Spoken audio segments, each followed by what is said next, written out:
Welcome to A Lunch with Biggie, a podcast about small business and creatives sharing their stories and inspiring you.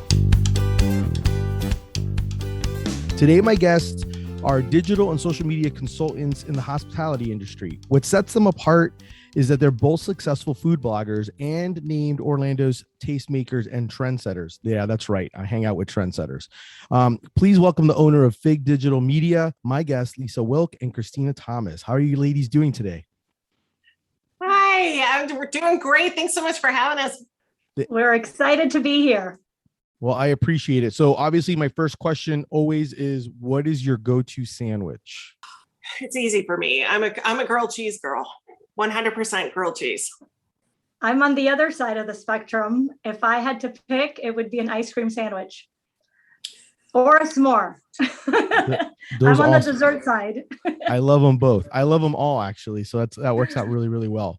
So I wanted to talk to you both because so you both run like really successful websites. Lisa, you run Wine Chick as well as also TasteCookSip.com. Christina, you run GoEpicurista.com. What made you guys decide to start your pages? Oh, wow. Gosh. Well, I think both of us, it stemmed from a love of food and wine and things that were happening here in Orlando. And at the time that we both started blogging back in the old days, that was something that was pretty easy to kind of start up. A lot of people started on WordPress.com or Blogger or didn't even have their own, hosting platforms outside of, a network or an affiliate kind of situation. And then as things have gotten a little more technically inclined over the last 10 years, which is how long we've been doing that, it was really easy to kind of transition into being able to own and host our own intellectual property, which for a blogger is something that is certainly something that you want to be doing also for any small business. So we both are on WordPress sites, and that's something that we both do on our own and enjoy. Yeah, definitely the love of food and sharing it. And like Lisa said, I mean, it's there's so much of it, and everybody has their own POV. Everybody has their own likes, and it's great to see more and more people getting into the mix and sharing their favorite places. You've done a great job sharing your favorite sandwich spots. If you're my go-to person every time I'm looking for a good sandwich around town, and I think that's the wonderful thing about having such a rich blogging community here in Orlando is that there's so many great recommendations out there if you're looking for something, whatever that may be. So the other cool thing is we all live in different parts of town too. So your point of view is sometimes what's local to you isn't local to everybody. And then we're in an unusual position where people visiting our area really want that local deep dive that maybe they didn't want 15 years ago, but now they want when they come to the area. So, Orlando has become such a great enclave city over the years. It's so rich in diversity in food and ethnicity, and it's a great big small town. And it's funny you say that, Lisa, because it's not just Orlando. It's also all the surrounding areas around Orlando. So I just started doing a 50 things to do in Orlando this fall. And we are getting a chance to explore not just things within Orlando, but things that are a short drive around Orlando that people that are either visiting or living here may not know about. And that's been the most fun. And again, I mean, there's just so much to do, whether you are visiting. And particularly for me at Go Epicurista, I'm focusing on a lot of the things that visitors might enjoy in the area, as well as things that locals can do as a staycation. So my love of food and travel kind of go hand in hand, and whether you're local and you're looking to just kind of get away without getting away too far, or you're visiting, there's just so much to do, and so much to do in all of these small neighborhoods and small cities and towns that are nearby. No, I totally agree. And it's funny because I just saw something that said Orlando is like one of the top 10 like foodie cities, and which people usually don't recognize because Obviously, they all think that which I understand because we're a huge tourist population. So we also have a large conglomeration of chains.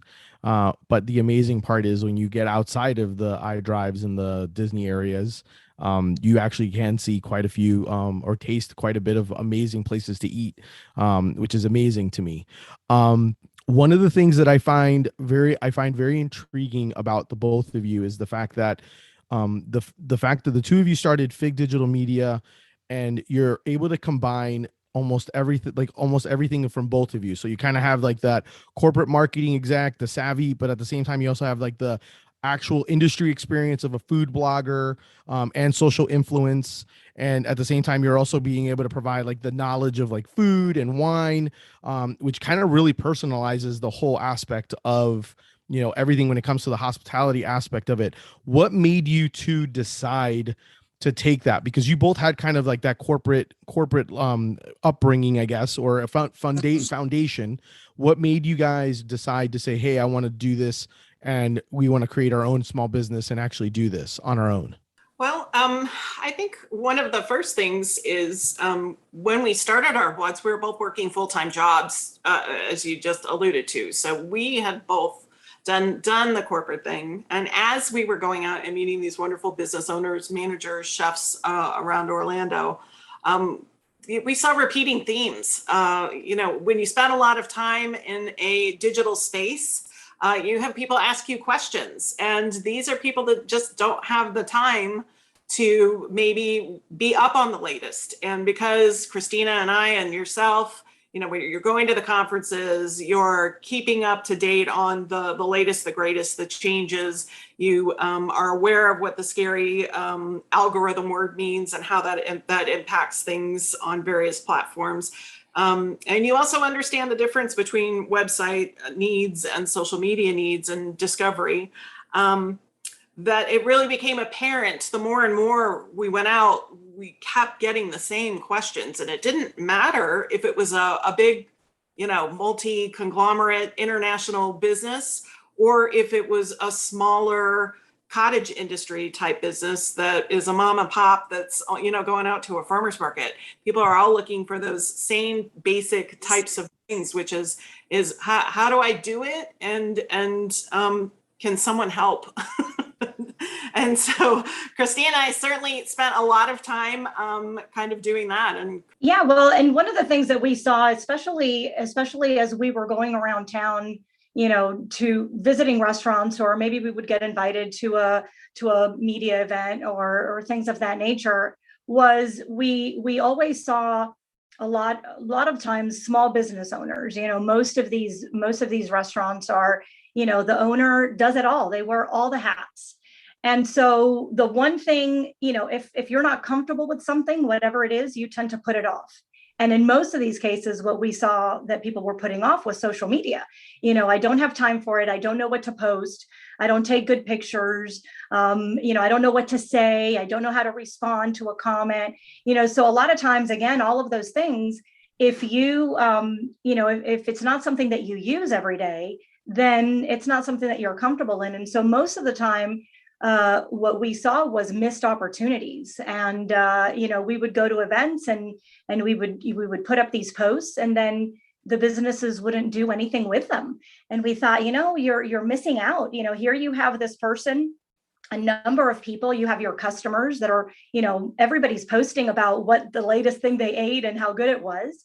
So you have all of this user generated content out there that most of these businesses were not really using to its fullest potential. So not just the questions that we were getting, but we were also seeing a lot of missed opportunities. And that's really what we wanted to, go in and help with and say, hey, you have a real opportunity here to connect in a way that was not possible before social media. You have a way of connecting with your customers where it's a two-way conversation. You're not just putting up a radio ad or a TV ad or an ad in the paper that's a one-way street. You now have the opportunity to actually talk to your customer and say, hey, happy birthday, or thank you so much for coming in, or, come and see us for this dish. We noticed that you liked this one, come for this one. There's that opportunity to talk, and create that loyalty. Most of the time businesses want to create loyalty, and this is a great opportunity to create loyalty, is to actually have a conversation with their customers. So that's truly been one of the things that drove us, really from the get-go, when Lisa, Jen, and I, would sit down chatting about what was going on, and we would be like, yeah, I can't believe that we did this, and look at all of this great, all these great posts that this business got, and what did they do with them? And it would be missed opportunities. So that has fueled us, and has fueled us continuously to this day. Yeah, I can definitely imagine seeing that. And I think that's one of the parts that what I found to be so interesting, because I was like, well, what better person to kind of help you and guide you than people that actually have been doing it. And so it's a little bit different when you're kind of seeing it as like, hey, we're coming from the perspective of a foodie actually doing this stuff, and we actually have industry knowledge, but at the same time we've been doing it. So it just makes sense, because you're right. As a small business, especially the mom and pop ones, the one thing that we notice is that they wear every single hat. And as I've learned as well, just from talking to other people and just talking to people in general, when you feel uncomfortable, or you feel kind of like that, you build that automatic hurdle, and then you just don't do it, which is always kind of the tough part about it. So it makes total sense. So I'm just kind of curious, like, what do you think are some underlying issues, trends that you're seeing with like small businesses, that when they come for your help, like, is there anything that you're kind of like, it's like a consistent, like every single time that you're seeing, or something that you're kind of like, hey, like, I really wish businesses just did this or more of this? I think that can be answered a couple of different ways. For sure, I think you both have kind of touched on it, on the when you're not comfortable with it, or in some cases, because you're wearing all 12 hats, and and we get it, there are only so many hours in the day. So if you aren't prioritizing social media, it's really easy for that to be one of the things that just kind of falls to the wayside, because maybe it's not right in front of you the same way a guest is, or you cooking or preparing something is, or the fire that you have to put out is. So one of the things that we certainly stress is, you as a business owner want to stay top of mind. So in the same way that you're connecting with your guests in a way, through conversations, and being able to interact with them, those interactions also are such a wonderfully organic and natural way for you to stay top of mind in a way that maybe you didn't have the opportunity to before, even when it comes to monetizing your social media. So we would say, for sure, prioritizing it, and also doing incorporating some strategy, so that you're posting with intention, so that you aren't the person who, as you're getting ready for your pop-up, or as you're getting ready for dinner service, goes, oh, I got to get something up, and you just throw something up there. And so then you are like, well, fine, great, I've got a post, I've got the post up. Yeah, but it didn't do well. And it's like, well, what was your thought behind the post? Your thought behind the post was, I got to get something up. And that's a lot of times, usually, as far as it goes. So then you're really missing the opportunity to put up something that's going to draw people in, that's going to connect you with your followers, with your audience, and maybe in some ways engage in ways that you hadn't even thought of. So, Pasta Day was yesterday. So if you were an Italian restaurant and you weren't posting something about Pasta Day, my goodness, what a missed opportunity. You've got Halloween coming up. So, just being aware of those holidays and those interesting little social media things that are out there that people are going to be organically talking about online gives you that opportunity to just slot in there and have a very natural conversation, the same way you would if that guest was actually sitting in your restaurant or your business. And we see a lot of disconnect with people who consider social media to be not social, and really kind of keep it out there because it's on a computer and you don't want to have to deal with it. But it really ultimately is that connection between you and your guests or potential customers. The other thing that we see a lot is, the not just the lack of really strategy in terms of kind of the big picture. What are you doing, not just on social media, but digitally? What are you doing? What's your digital footprint?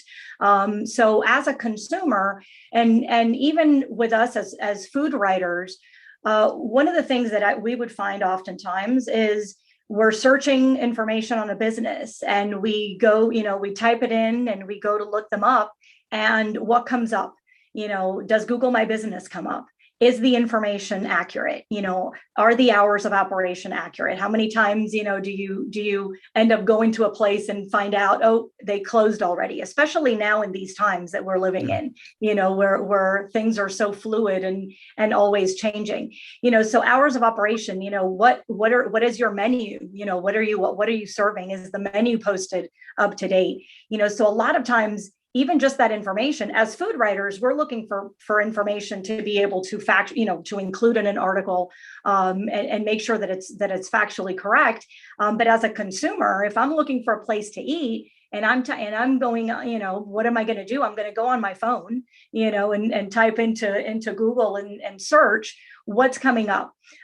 So really looking at that footprint, looking at, is your website up to date? Is your social media profile up to date? One of my biggest pet peeves is location. A lot of times, on Instagram, you find this great picture and you're like, oh my God, I want that. Where is it? And then I go onto the profile and there's no address. There's not even a city, and then I find out, I literally have to click and click and click to try to find out where this place is. And I find out that it's in, New York.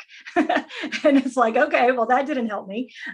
So, a lot of those little things, again, that sometimes get missed because it's not something that a business owner might be thinking about, that a consumer is thinking about.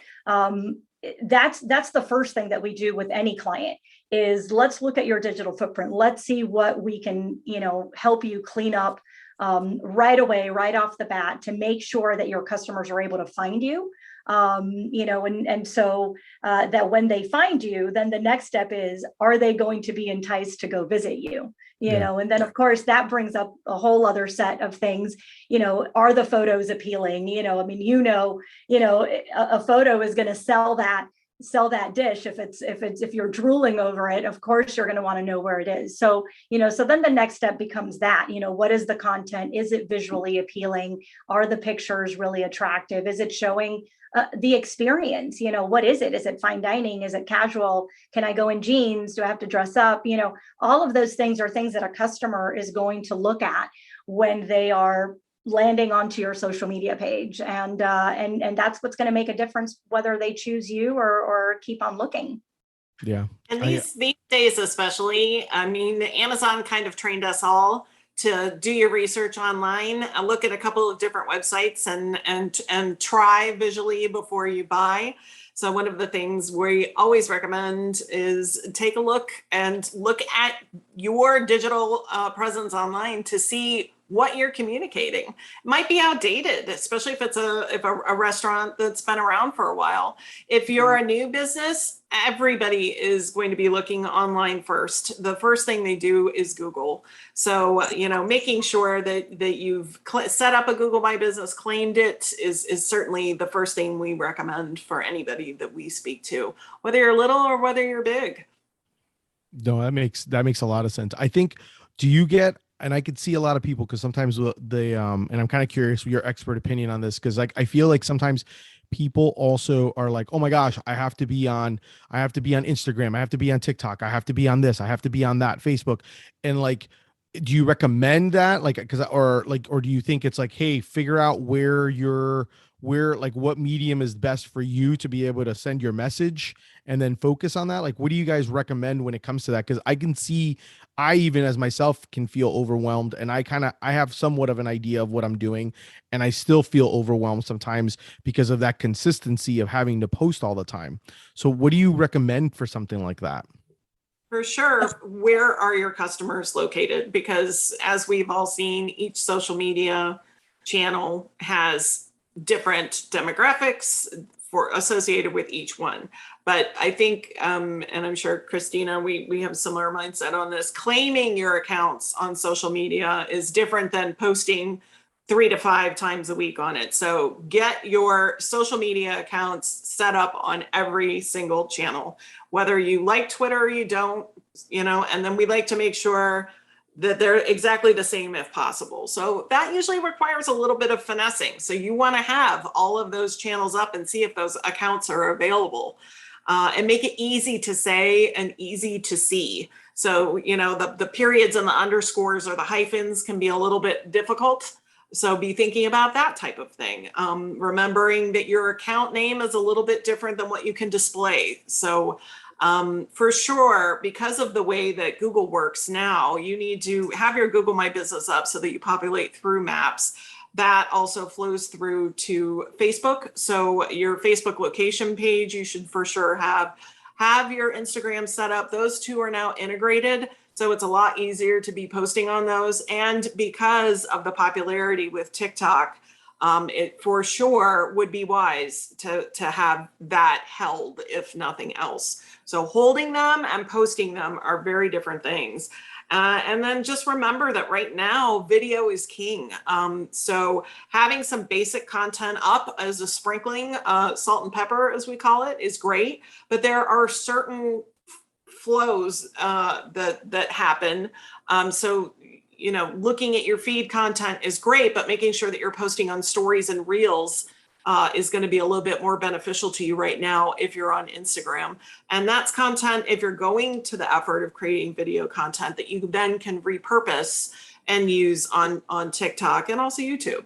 I think you covered everything. But I would add this, I think that as social media has evolved, as these platforms have evolved, I mean, we certainly have seen, the big catastrophe of earlier this month, Facebook and Instagram being down, right? What a fiasco that day was. And also what a great wake-up call for any businesses that are relying on those platforms to do business. I mean, I think a lot of people were, we have seen people that use Facebook primarily more so than a website. And again, I mean, you are trusting somebody else with your intellectual property if all you're doing is posting on those platforms. So they are great to use and they are great tools, but they should not be the end all be all. And I think that what happened, that day proved it. And certainly one of the reasons why we think it's so important that businesses have their website set up properly, up to date, and that they're still doing kind of like, the old traditional thing. I know a lot of people don't, would think that websites are obsolete, but they're not. That is your own to keep and to maintain. So certainly it's important to use that. But also the other thing I wanted to bring up is, when it comes to these platforms, they now serve different purposes. So, and really understanding their purpose, and like Lisa said, where your customers are, is important. Now, Facebook is more of if you don't have a Facebook page, do you really exist as a business? That's kind of like the white page. Yeah. I mean, it's kind of the litmus test, right? Like if I go on Facebook and I can't find your Facebook page, I don't think you're in business. So that's the first thing. Now, whether you like Facebook or not, that's not what we're going to discuss. It's the fact of the matter that it has become that prevalent in terms of our society and in terms of what's on there. And the same thing kind of goes with Instagram, especially if you're in a restaurant or a hospitality business or a product-based business. Instagram is a must. Now, whether you need Twitter, for example, is subject to debate. Twitter is a very good platform if you have the time to be on it and answer in real time, because Twitter is quick. So if you're not going to be able to respond to somebody that tags you or that comments to you, then you're really wasting the opportunity, but wasting time if you're not going to be able to do that. It doesn't mean that you don't post on it. You can post, certain updates and things like that, just to keep people up to date. but realize that you're not really going to get much from it if you're not actively using it. And TikTok now has proven to be just a force, that many of us, myself included, fought to jump on right away. And now, we're realizing that there is true opportunity there if used properly. So like every platform, it has to be the right content for that platform in a way that is beneficial to your business and authentic to your business. So, I can say what I've seen as far as TikTok is if you're going on there just to do the trends and what everybody else is doing without purpose and intention to your business, then you're just doing it for fun. And if you want to do it for fun, then do it.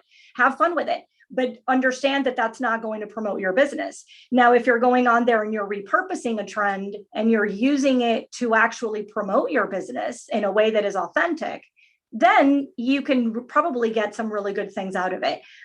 So, like everything else, it's really about what you're putting out there and what you want to get out of that. Like Lisa said before, it's posting with intention.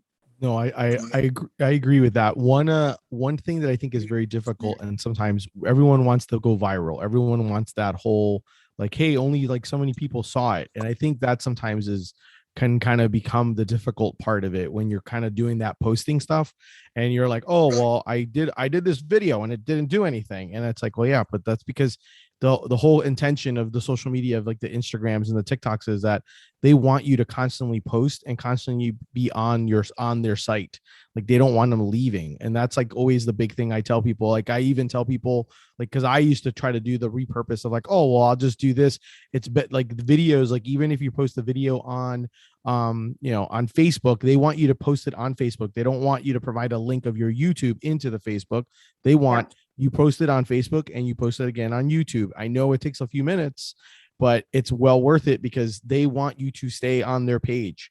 And that's always kind of the difficult sometimes, because sometimes you're just like, I'm like, oh, I'll just let it automatically feed into that. And then it's like, it just doesn't, and it just becomes difficult. And I get it. I understand those aspects of it.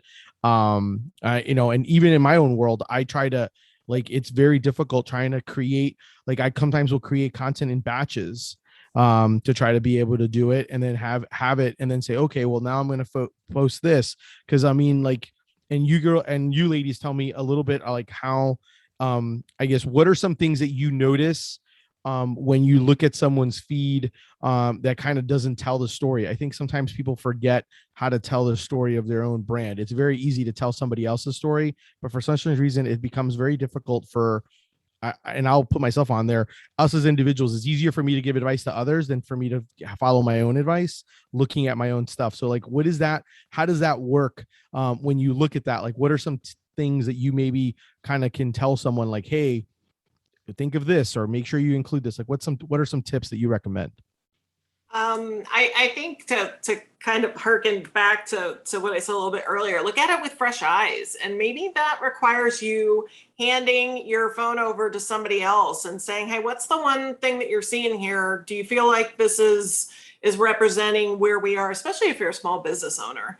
One of the things that Christina and I and all of us as enthusiasts of the new thing and delicious things is we want to know the story behind it. And it's often the thing that small business owners leave out.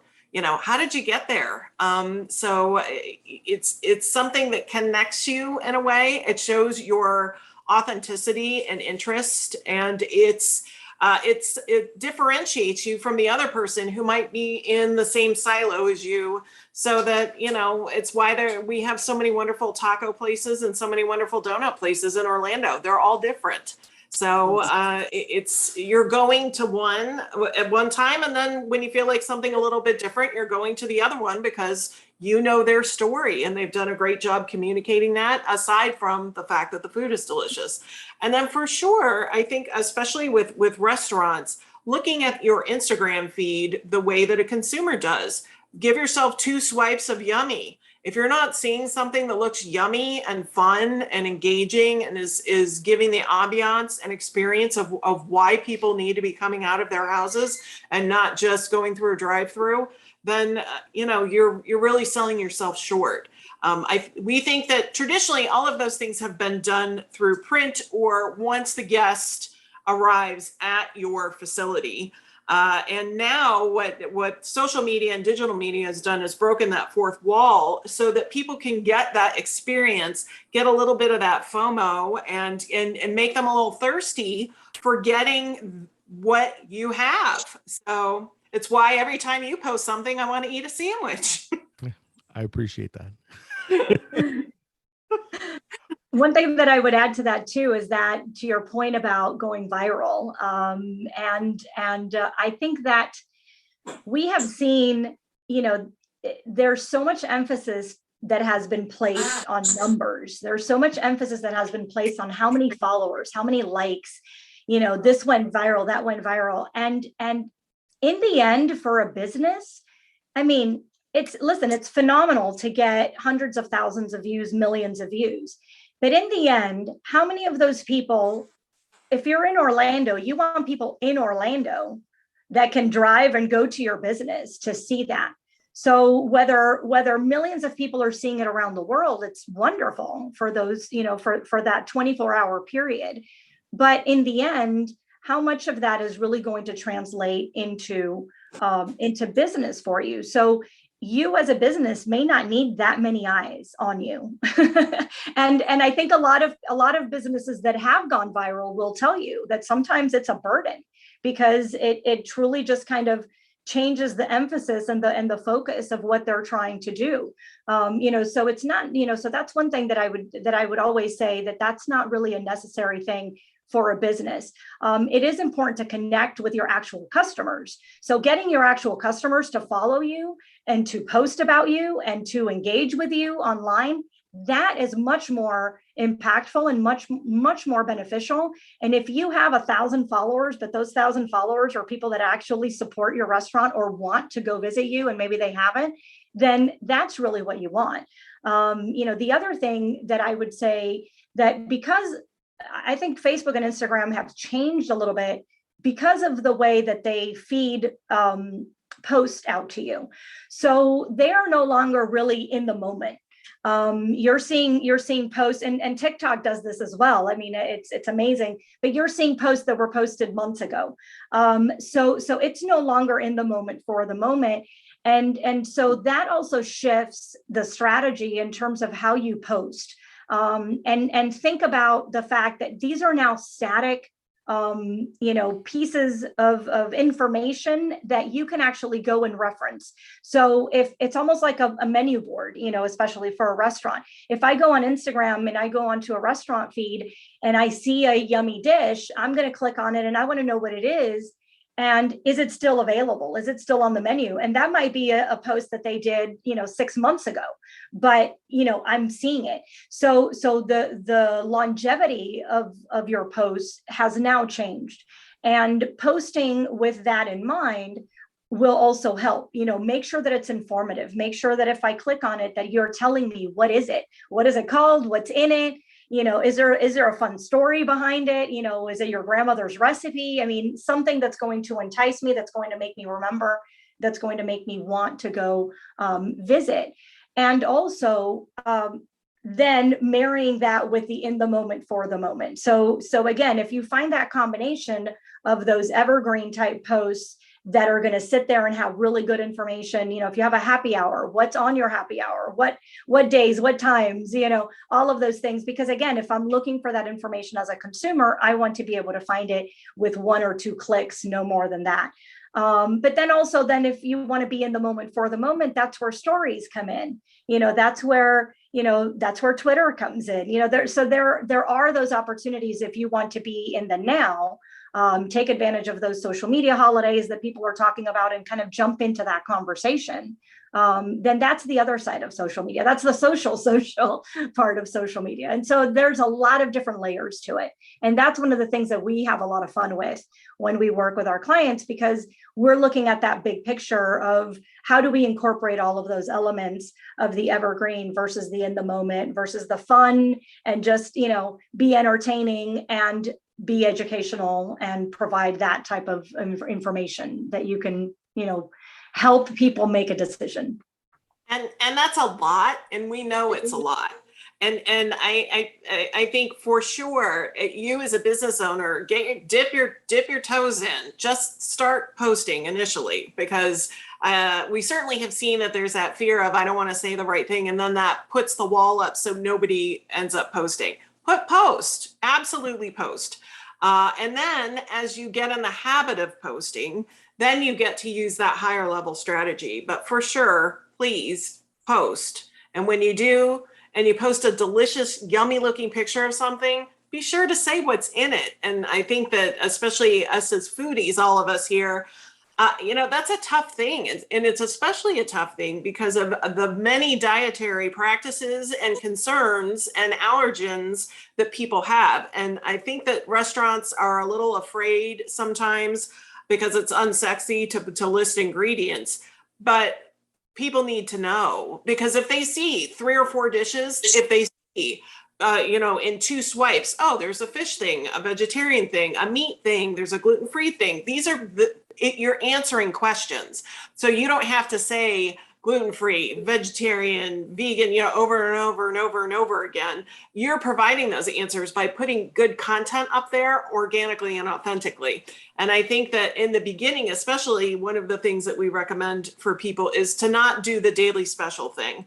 As Christina just said, go ahead and put that up on stories if you have that bandwidth and the time and energy to do that. But initially, focus on your popular dishes and what you want to be known for. Here's, the wonderful dish. Here's the things that's award winning. Here's our fresh and seasonal menu that's here for the next couple of months. So that as people are discovering you, they're actually getting a good indication of what they can come in and experience. And that's a whole nother thing. Don't make your dishes so perfect that dish is never going to hit your customer's plate. So if you're using beautifully stylized corporate photography, that's wonderful for your website. But for your social media, people want to see what they're actually going to get. And if that dish styled and shot the way that it is something that they are never going to see, you have set yourself up not for success. You have set an expectation with your guests that is never going to be met, and often will bump you down a star in their rating and maybe even discourage them from visiting in the future. Yeah, that makes total sense. That makes total sense when it comes to that, because I can, everyone sees the Burger King commercials or the fast food commercials where those things look so amazing, and then you go and you're like, this is not what I saw, and like of course they give those places the pass, but for a mom and pop place, they're like, that's not what I ordered. And I'm like, it doesn't look anything like that. So I totally get that. So we'll go with a few little things, a few tips and tricks, and we'll kind of do it with layers. But the first one I want to kind of go with, just because you mentioned about profiles and missing things, are there certain things that you notice that small businesses maybe are missing out on their profiles? Obviously you hit on one of them, which is like if you're a restaurant or an establishment, putting in your hours on those profiles. But is there anything else that you think that is helpful for a small business to be able to put on a profile, rather than, I don't know, like in my world, like I just, instead of me just putting like, I make sandwich shirts, like, is there, you know what I mean? Like there's got to be more to it, something sexy that kind of adds to it, but you also have a limited amount of space. So like, what are some tips and tricks that you recommend? I think Christina hit on some good points earlier, and that's, making sure your address is correct. And when you're initially populating your social media profiles, making sure that that address is 100% the same across all of your channels. So that means if you're abbreviating circle or drive, it's always abbreviated the same way. If you're putting the period there, if you're doing this. And the reason why you do that, obviously, is so that there's never a problem between Google interfacing with Facebook, interfacing with your Instagram profile. There's never a question. There's never a way for a user to then populate a secondary location because drive was spelt out or suite was left out. So definitely that, your hours of operation, of course, and for sure, what are you known for? And here in Orlando, put what district you're in. I mean, if you're in the Milk District, put the Milk District. People know what that is. That gets them there. If you're in East End Market, include that you're in East End Market. People know that. So that for sure would be something that we would recommend. If you have a happy hour, dine in, take out. If there's delivery, again, because of the times that we live in, businesses have shifted significantly. So if you want people to order from a specific place because you found that works for you and your operations and your logistics flow internally, direct them there. So maybe you have an online order interface that works with your POS and you want people ordering from there instead of Uber Eats directly, direct them there. These are the things that people need to know. Dine in, carry out, curbside. It might seem like it's rudimentary, but it's the information that a person who's discovering your business needs to know. The other thing is your website, making sure that there is a link that is going to take them to where they can get more information. And that, usually should be your website. So making sure that that's populated is important. And really, like, you mentioned it in your case, for example. I mean, the fact that they're ordering online, I think that's a key component. What do you sell? What are you known for? What is it that you want people to be coming to you for? And how to get it? And so if it's clicking on your website, it's clicking on your website. If it's visiting you, then where are you? What's your location? But those things should be apparent right off the bat when they click onto your profile. I should immediately at first glance know exactly what kind of service you're offering and how I can get it. What are your thoughts? And I was just kind of thinking about this. What are your thoughts on, because obviously you're given only a small amount of space. What are your thoughts on like link trees and things like that? Like, do you like those ideas where they're able to provide like one, but then when you click on that, it gives you a variety of other options? What are your thoughts on that? I would say it depends on the business that you're in. If you are a restaurant, you should be going to your restaurant website or location page. And from there, the online ordering component, if that's where you're directing people to, should be front and center, because you never want to give anyone the opportunity to click away in frustration. And that's a 2-second thing. If it's not there, if your page speed isn't loading quickly, it's just done and you're off to the next. You're just going somewhere else. So for sure, it would be that. If you're in a different type of business, then I see a lot of makers that will use link trees so that they can have their Etsy shot or maybe their seasonal special, and then maybe some media features. That certainly is a nice interface because, again, it's quick. So if you're a person who just wants to scroll through and see more stuff, you know where to go for that. If you're a person who's looking to order right now, you know where to go for that. But definitely that's kind of more of the cottage industry maker community, or a blogger or publication, that type of thing. Yeah, I mean, if you're a business that has a lot of different calls to action, then yes. But if you just want people to go order or look at your menu and order, then keep it simple and keep it to that. Yeah, I think that sometimes what happens is we tend to you want to do so many things and you want to put it all out there, and then at the end of the day you have to almost stop and tell yourself, what is it that I want them to do?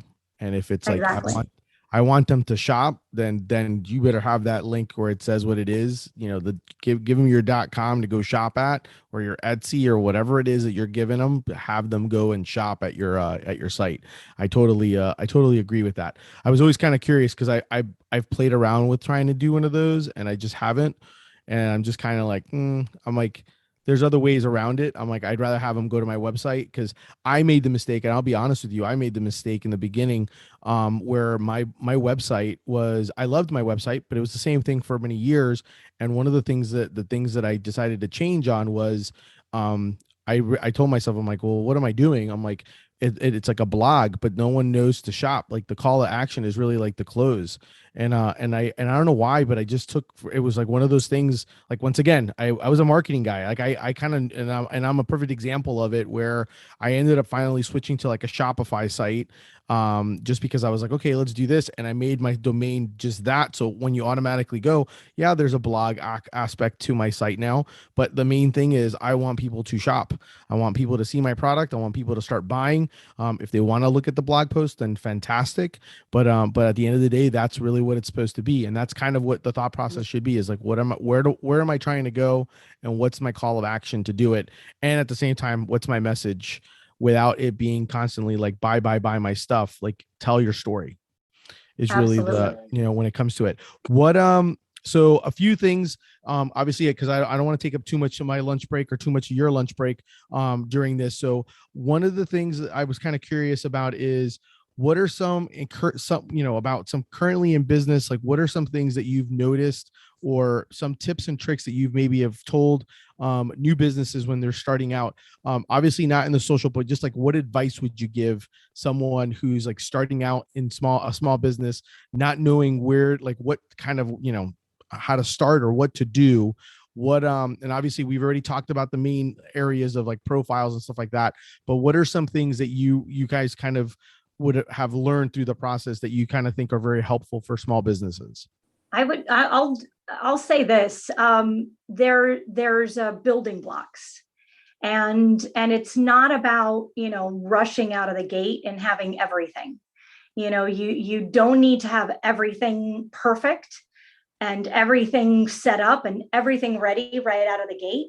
But you do need to think about it in terms of steps and building blocks. And so the first thing that we always start with is, let's first make sure that we know who you are, what's your story, what are you selling, what do you want people to do, getting all of that information in place. And really kind of thinking about that, because again, it's easy to kind of get sidetracked, and all of a sudden you want to do so many things, and you have so many ideas, especially as creative, people, you want to do so many things, and that can get confusing for a customer, to really understand who you are and why they should be supporting you. So that would be the first thing. And then having your website, having that place that kind of shows who you are and how I can support you, how I can buy from you. And then again, just, building your social media pages, building all of those components, then moving on to media. And, we haven't really even touched on influencer marketing, but that's a big component, is how do you get the word out? Once you have all these things, how do you get the word out? But again, those are all building blocks. You can't right out of the gate say, I want to get media to come and visit me. I want to get influencers to come and visit me, if you don't have a website, social media pages, everything set up. So we always kind of go through that process and help businesses, make sure that they're building that platform, and then they can add to it. And then as they go along, they can build more and more and more. I would definitely say it's like roots to a tree. You've got so many different directions you can splinter out depending on what you want to focus on. And the first thing we always sit down with people is to figure out what their POV, their point of view is, and what they think the points are that need to be communicated. And then it's interesting sometimes, because what they feel the message is pushing outbound is not necessarily always what's being communicated. So it might just be a couple of tweaks with nuance, but it really is kind of hammering down those finer points. Also, Christina and I have operational and logistics backgrounds on top of marketing, and no, that is not terribly sexy. But communicating your message is one thing. Being able to deliver the product is an entirely different thing. And sometimes, especially again in the times that we're living in, things aren't always available. and being able to figure out the staffing component, the menu component, what you're going to be able to execute, if it's going to execute well, if it's something that dine-in works, if it's something that takeout works. So, I mean, they're really beyond social media. There's a lot of operational and logistics things because of our backgrounds that we handle and address before we get into the actual social media end of things, just because it's good business. So we look at things from really kind of a whole business development standpoint, work on that, then work on the marketing messaging of that, and then from there go to social media, because really social media is really the as you're driving down the roads and seeing your signs, you're driving ultimately to the website. So it's great to have those billboards on social media to entice you and to get your attention. But we're trying to get everybody onto the website. We're trying to get everybody so that they're aware of your business. And we're trying to engage in a way that reflects what the business actually is doing. And to your point about viral, if that's not the type of business, the type of service that you have, it really doesn't matter the eyes in the viral sense that hit on you, because you want the people who are half a mile away and 5 miles away, or the people who really, really love your particular product type to discover you and walk through your door and or click on your website and visit you and purchase your product. So one thing that I saw on your Facebook, and obviously I do appreciate the fact that because of what you guys offer. And one of I saw a few things. One, I saw that you ladies do offer, free, like a 20-minute free social media consultations, as well as also a more extensive, obviously for a fee, sit down marketing strategy communications, which I love because you deal with so many different size brands and businesses that you work with. And I just thought it was something that I likes being able to see that, because you're right. It's good to get a different perspective other than yours, because when you're doing it constantly, you can't, you see the same thing. You don't look at it with fresh eyes. That's why it's always easier. Like I jokingly say, it's always easier to give advice to someone else on their business, because you're seeing it from a totally different perspective. So it's like easy, like, oh yeah, why don't you just do this? And then like when I sometimes will talk to you, the two of you, and you'll be like, well, why aren't you doing this? And I was like, oh, I had no idea. I didn't even think about that, because that's kind of how it works. So it's nice to have your perspective to be able to kind of see that. And I definitely think it's great. One of the things that I know I asked, I was, when we were chatting back and forth, I had asked, do you guys see, like, obviously you have touched many different points. So but I don't want you to have to like obviously beat the dead horse type of thing. So my question is, have you guys, is there really a trend? Like, is it pretty much like, if you were to look at a small business, like a company starting, then seeing someone who's been doing it for, a little bit of time, and then someone who's been doing it for a long time, do you consistently see usually the same issues or the same things when you start working with them? Or in time, do you notice like some companies are like, hey, they're just lacking this versus lacking others? Is there, like, I'm just kind of curious if there's, because obviously you're dealing with it on a day-to-day. So I'm just kind of curious if you were to give tips and advice to someone, and obviously like, usually you can give one set and it kind of covers everything, but do you notice, or have you seen something like that where it changes based on the different level of where the people is on their journey of their business? I mean, I think it definitely comes down to nuance and how long the people have been in business, what their background is, and what their comfort level is. Because, if you were a business that started up 10 years ago, all I had to do was put up a Facebook page and then you were like, done. It's like, whereas it's really, social media has evolved and changed in a way where people who use the free platforms feel that sometimes just posting a picture or posting a, hey, we're open, it's a build it, they will come type scenario. And as you know, from from being involved in the digital medium the last 10 years. I mean, it changes from month to month, from quarter to quarter, and from platform to platform. So for sure, keeping up to date with where your customers are. If all of your customers are on Facebook, then keeping up to date with what's happening on Facebook would definitely be advisable. Likewise for the other channels. There's no one size fits all. If there were, it would be easy. But for sure, one thing that I would say has changed in the last 5 years that a lot of businesses are not taking advantage of is Google My Business. And the fact that really has become its own thing. So a lot of people, when you say Google My Business, they think that that's just, when you're in there typing in the search bar and there pops up Google. But what we're actually talking about is the Google My Business console, which is the inset that pops up with your business. And businesses actually have to go in and claim that.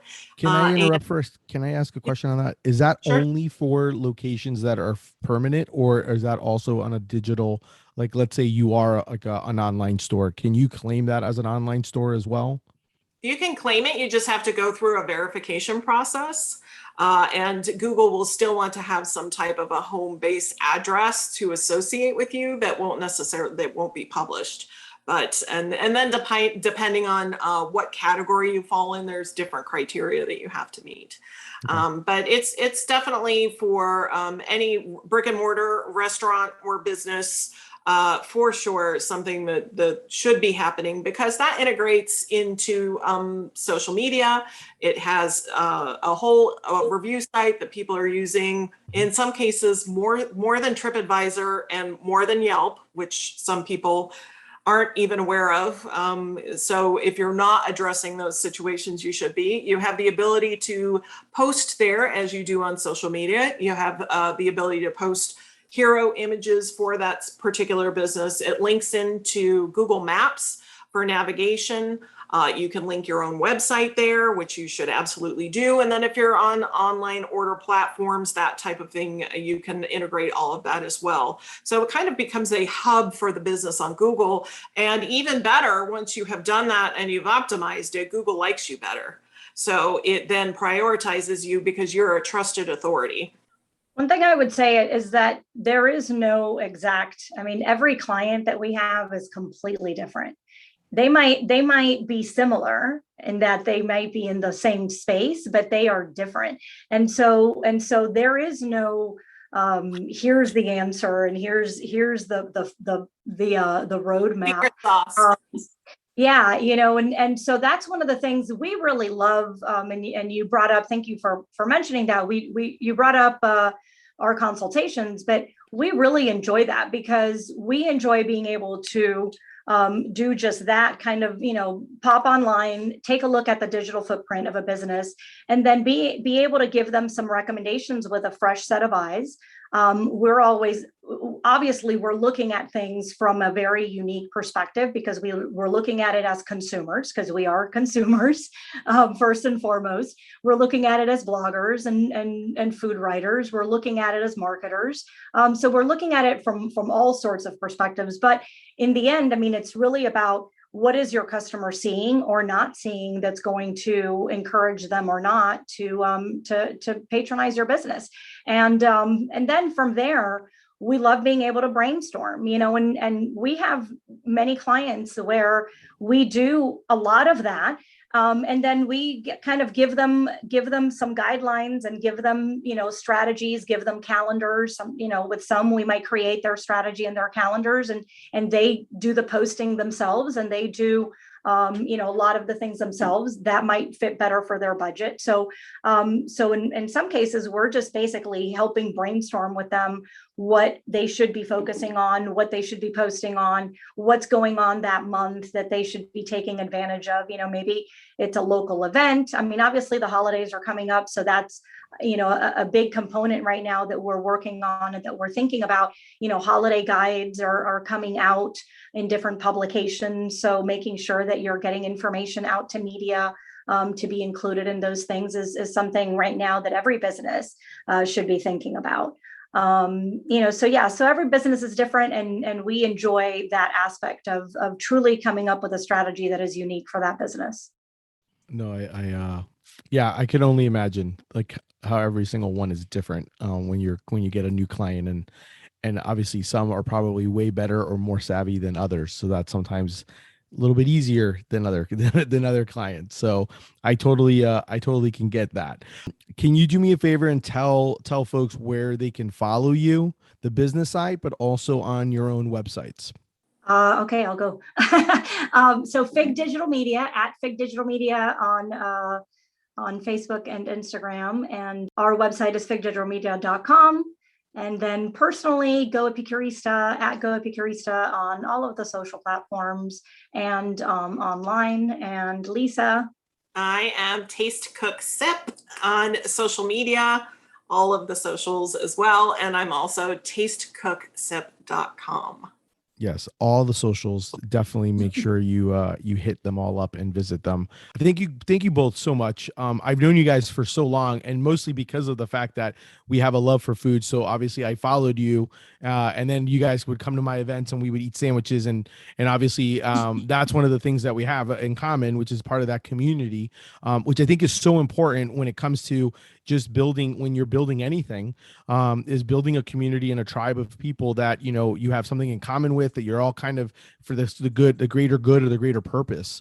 That's one of the main reasons why I thought you guys would be a wonderful guest for me, and to have other people share, because I really do think, and my intention is to inspire them and to help them to be able to start something, or at least if they have started something, to kind of get better at it. And what the two of you, I mean, it's very inspiring what the two of you have created and done, because you guys have amazing websites, with tastecooksip.com and with, goepicurista.com. Both of those are really just, I'm always amazed to see where you guys, where it has taken you, based on the hard work and content you guys have created. So I thank you very much, both of you, for that.